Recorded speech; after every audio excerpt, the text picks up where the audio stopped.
नमस्कार। आज हम संचित तकसली की किताब द ट्रूथ अबाउट इन्वेस्टिंग से निवेश की दुनिया की एक बहुत ही जानी पहचानी लेकिन खतरनाक सोच पर बात करेंगे। ये वो ख्याल है जो अक्सर चाय की चुस्कियों और पारिवारिक बातों में जन्म लेता है। अरे चिंता क्यों करना, अपना दोस्ती तो देख रहा है सब। हाँ, और यही है मिथक 39। सलाहकार को काम पर रखने से पहले दावों को सत्यापित करें। मेरा दोस्त ही है।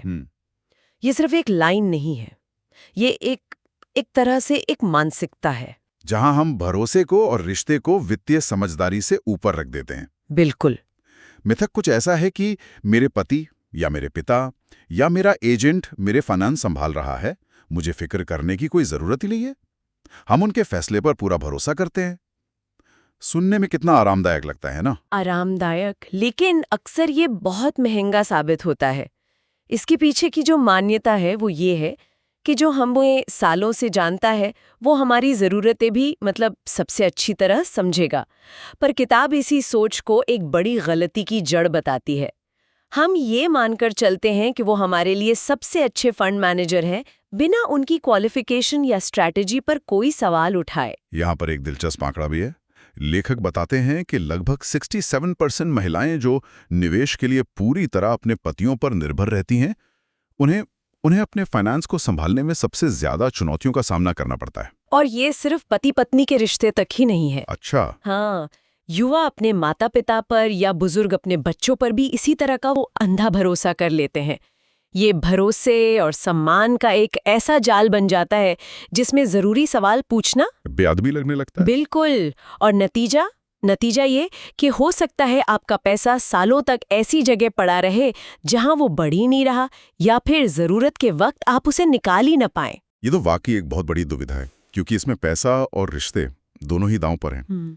तो किताब इस भरोसे और समझदारी के बीच संतुलन बनाने के लिए क्या रास्ता सुझाती है? तो देखिए, किताब कहती है कि किसी पर भरोसा करना गलत नहीं है, लेकिन उस भरोसे को सवालों की कसौटी पर परखना बहुत बहुत जरूरी है। भावनाओं को थोड़ा साइड में रख के एकदम प्रैक्टिकल होकर सोचना पड़ता है। इसके लिए कुछ सवाल हैं जो हर निवेशक को खुद से पूछने चाहिए। तो पहला सवाल तो यही होगा कि जिस दोस्त या रिश्तेदार पर हम भरोसा कर रहे हैं, क्या वो वाकई में क्वालिफाइड, एक सर्टिफाइड सलाहकार है? ये पूछना थोड़ा अजीब लग सकता है, और यही अजीब लगना ही तो असल में समस्या है। एक सच्चा प्रोफेशनल अपनी क्वालिफिकेशन बताने में कभी नहीं हिचकिचाएगा। पर इससे भी जरूरी दूसरा सवाल आता है। वो क्या? क्या आप जानते हैं क्या आपका पैसा असल में लग कहाँ रहा है? क्या वो किसी एक ही रिस्क वाले स्टॉक में है, या फिर आपके लक्ष्यों के हिसाब से सही जगह पर लगाया गया है? हाँ, ये जानना कि पैसा है कहाँ बहुत जरूरी है। और इसी से जुड़ा तीसरा सवाल आता है, जो शायद सबसे ज्यादा नजरअंदाज किया जाता है। कौन सा? कि अगर कोई इमरजेंसी आ जाए तो आप या आपके परिवार वाले उस पैसे पर दावा कैसे करेंगे? क्या सारे कागजात सही जगह पर हैं? नॉमिनी अपडेटेड हैं? बिल्कुल। और चौथा सवाल है प्रदर्शन को लेकर। हम अपने निवेश के प्रदर्शन को ट्रैक और रिव्यू कैसे कर सकते हैं? क्या कोई रेगुलर रिपोर्टिंग होती है, या सब कुछ बस हाँ सब ठीक है के भरोसे पर चल रहा है? सही बात है। बिना ट्रैकिंग के ये कभी पता ही नहीं चलेगा कि आपका पोर्टफोलियो आपके वित्तीय लक्ष्यों की तरफ बढ़ भी रहा है या नहीं। और यही हमें आखिरी और पांचवें सवाल पर लाता है। क्या आपका पोर्टफोलियो आपके असल वित्तीय लक्ष्यों से जुड़ा हुआ है? बच्चों की पढ़ाई, रिटायरमेंट, या बस एक तनाव मुक्त जीवन? क्योंकि हो सकता है आपके दोस्त का निवेश का तरीका बहुत आक्रामक हो, जबकि आपको एक सुरक्षित और स्थिर विकास चाहिए। एकदम सही कहा। यहाँ पर उद्देश्यपूर्ण विश्लेषण ऑब्जेक्टिव एनालिसिस बहुत जरूरी हो जाता है, क्योंकि हमारे लक्ष्य बदलते रहते हैं और हम हर छोटी बड़ी बात अपने करीबियों से साझा नहीं करते। असली वित्तीय जागरूकता तभी आती है जब हम अपने पैसों के आने जाने पर नजर रखते हैं। तो आज की बातचीत का सार ये है कि निवेश में भरोसा एक शुरुआत है, अंत नहीं। रिश्ते हमें अपने ही पैसों के बारे में सही और जरूरी सवाल पूछने से कभी ना रोकें।